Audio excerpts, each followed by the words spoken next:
Are we all becoming evil watching Netflix? In Peaky Blinders, the main character, Tommy Shelby, is basically a mass murderer. Yet, people root for him like crazy. Why? The answer says something really deep about you. Along with super powerful things, this show tells us. These are questions for a philosopher. So let's ask Dr. Sharuqi from Leiden University. So, first question, doctor. Why are villains keeping us in front of the screen? Because everybody knows that we all have families. When you spend time with people, you slowly stop judging them, or you at least no longer reduce them to your moral judgment about them. Let's count a season of Peaky Blinders is I think is about 10 hours. We have a lot of time to build empathy even with people who are not victims, who are not innocent, and who we would in general disapprove of every step of the way. This sort of relief from moral judgment, this sort of liberation, I would like to call it the liberation of love. So we are given the right to love regardless of the moral depravity of who we love, and the series allow us to do that. And so what we really see, I think, is a shift from judgment to understanding. Okay, that means we're not actually evil. Quite the opposite. That's good news. But that's assuming Tommy Shelby, who's heading this criminal mafia family specializing in horse racing gambles, is actually really evil. The parallel between Tommy Shelby and Jesus is throughout the series. That is God, and that of the Peaky Blinders. This is Sparkhill and Smallheath. We're much, much closer to Tom than God. Or the people who question Tommy's authority is always to say, oh, you always think you're like God. But Tommy's implicit response is always the same, is I'm not taking anybody's place, because there is no God. This takes us to Tommy's role during World War I in the trenches. Tommy! Tommy! He's got the shakes! Help me with him! He was a digger, so he was a tunnel digger. These are people who dig under the enemy trenches. And it's incredibly dangerous. Why? Because the Germans were doing the same thing. And the whole game was to not end up in each other's tunnels.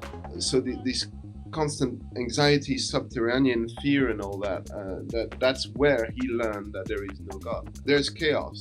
You haven't seen it, but I've seen it. But Tommy Shelby does not root for chaos. He keeps ordering things. That's actually one of the catchphrases of the show. By order of the Peaky Blinders. By order of the Peaky Blinders. And what we really have is a conflict, not so much between order and chaos, which is the way that the representatives of the order, of the dominant order, frame it. In the show, policeman Major Campbell is the representative of the dominant order. He thinks there is an order, and there are those who diverge from it. We will discuss our business on Sunday, on the agreed day at the allotted time. But what's really behind this conflict as the series progresses is that there is in fact no order. I think, Arthur. That's what I do. I think. So that you don't have to.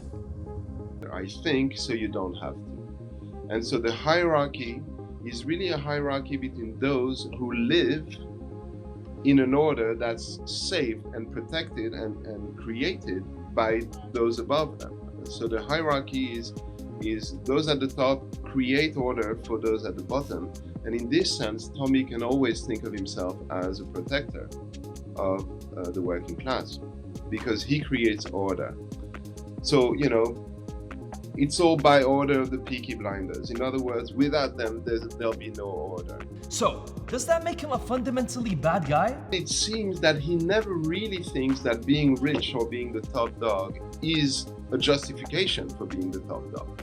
So it looks like he always looks for an extra justification somewhere else. So family codes, family loyalty, for example, common morality. There's a really interesting scene where he bullies the mother superior of an orphanage that he's sponsoring because there's been child abuse. The black child who hanged herself for fear of your temper.